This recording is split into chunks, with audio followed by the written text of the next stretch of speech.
Welcome to Cat's Jar, a jar full of emotions, experiences, and random conversations being released to the world. I'm your person, Revenge. So, so in today's episode, the topic is gonna go into why I'm starting this podcast. And I know I touched on that on my first intro episode, but I wanted to deep dive into it. And the reason being is that I lost my identity for quite some time. I have struggled as a person, as who I am, for almost 3 years. And it's taken me a long time to figure out exactly what happened. Why did I start becoming this person that I didn't recognize? But it took a lot of self-reflection. I do think every future episode that I do release will always come back to probably this episode because identity is a huge thing in someone's life. Without it, I don't think we could really have a clear mind on who we are and where we want to go. And that's what was happening personally for me. So, like I had said, for the past 3 years, I had been stuck in this hole, not knowing what to do with myself, how to get out of it, what's going on. And I just really wanted to run away from all my problems. And that's exactly what I did. I literally ran away from my problems for almost 2 whole months. In the month of June, I decided to just book a flight to a random state, which was Tennessee. And from Tennessee, then I went to Mississippi. And then from Mississippi, I went to Louisiana. Then Louisiana, I went to Alabama. And then from Alabama, I went to Georgia. Why did I pick those states? I don't know. I don't have a clue. I just looked at my map and I said, hey, I gotta go somewhere. I need to do it now. Far away from California. And that's exactly what I did. I left for 2 whole months to rediscover myself. Everyone thought that I was crazy for going to the South. But what they didn't know is I was going crazy in my own house, looking for answers, looking for a sign to get out of this depression and darkness that I was in. And it wasn't coming. No one was going to come save me. So I got my ass up and I did what I had to do, whether everyone was against it. But I can tell you, it was the most life-altering thing that I've ever done in my life. And I'm so glad I did it because after I came back and I discovered new people, a new world, new food, new mannerism, new culture, it was just unexplainable. If you're from California and you've been raised around like Los Angeles, everyone is rude here. You know, if you're walking down the street and a stranger says, hey, what's up? Hello, like across the street, you think that person is crazy. Like, why is this person talking to me? You're just trying to mind your own business, right?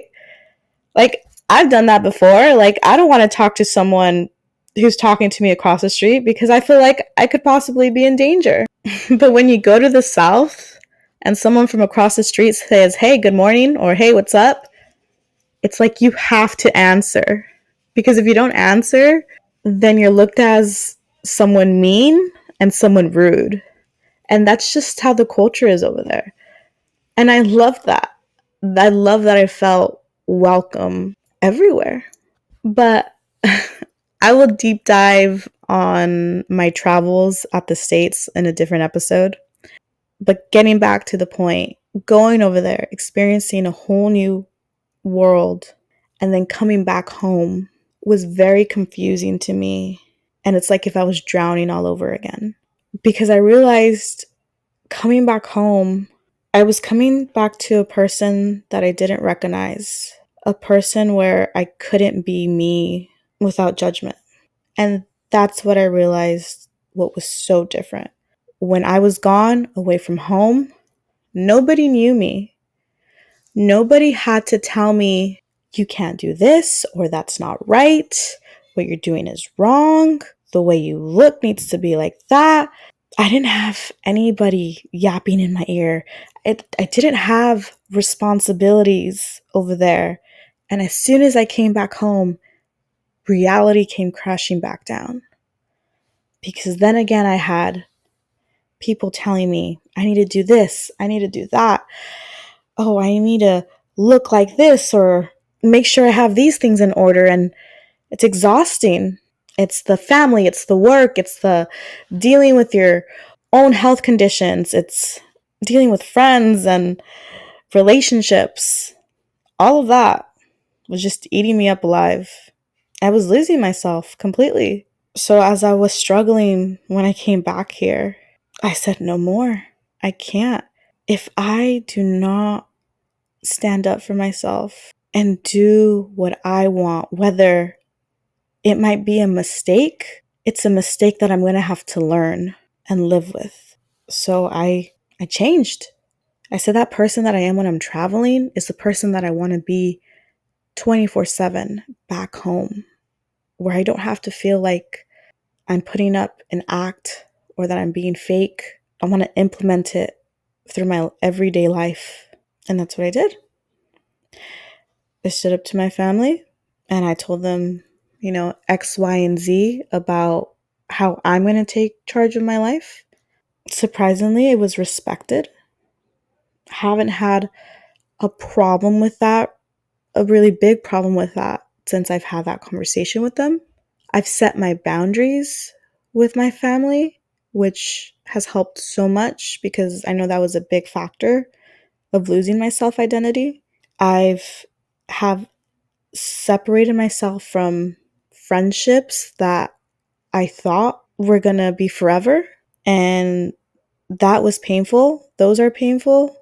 Losing friends who you think are going to be in the rest of your life. I've have found a more deep and profound love for myself. I'm not constantly judging myself anymore because I've accepted my flaws and my mistakes and I've owned up to them. And I've told myself, as long as I don't make the same mistake again and I know what I did wrong, then I'm okay. I've developed a new sense of love and energy for my son because I felt like I was lacking a huge emotional availability for him because I was not okay with work. I'm as professional as it needs to be, but I'm also not going to let anyone take advantage of me because I do work with multiple people and you're dealing with different attitudes and characteristics. And with school, which was a huge burden on me and it has always been a burden on me, is I've always had the mindset of that I have to submit this on time. It has to be perfect. It has to be 100%. I've let myself step back and be like, it's okay to not always get the A. From time to time, it's okay to get that C because life happens. I was constantly putting school first because that's how I was raised, which is another topic that I definitely want to talk about. And I needed to release a little bit of that tension with school and say, it's okay to get a C on that test, a B on that assignment, as long as I'm not killing myself again with workload. There was just so many factors overall on losing myself. And one of those other factors was being in a long-term toxic relationship. That is the first time I say that out loud. Because for the longest time, I didn't think it was toxic. Even after the relationship ended, I still didn't think it was toxic. But after a lot of self growing, meeting new people, talking to new people, what I went through was just hell. And nobody should have to go through that. But that is another topic to talk about in another episode. Overall, if you put all of those factors that I just talked about, you can see how one really loses themselves. And it just doesn't have to be one thing. It's probably multiple things, and that's what was happening for me. Constant things were just being thrown at me with not enough time to process it. For any of you guys feeling like that out there, I really hope you can step back, maybe take a look at the mirror for a very, very long time, which is something that I did, and just close your eyes and think about where it really went all wrong. Because because in order to get your self-identity back, you have to accept what happened in the past. It's not your fault. And if it is, that you have taken accountability for it and you've moved past it. That you ultimately forgive yourself.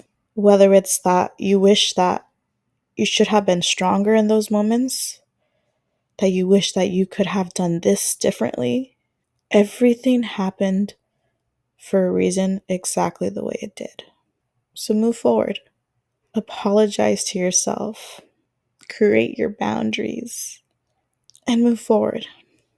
And yes, these are just words that I'm saying. And it's going to be hard as hell trying to do that. But I swear when you do, you're going to feel a great relief off of your chest. And like you can start living again. I don't know what took me so long to start this podcast. Because for 2 years, I've had this page sitting, just scared to speak my voice. But I'm not anymore. And I'm so glad that I can finally share all of this. And for those who listen, listen. And for those who don't, well, there's other things for you to go hear out there. All right, I think that's all for today's episode. Make sure to follow us on Instagram, on TikTok, Cat's Jar. Give us a like, a comment, a follow on any of the platforms, including Spotify, and subscribe to our YouTube. Don't forget that you are the jar, and everything in that jar makes you unique. So keep jarring.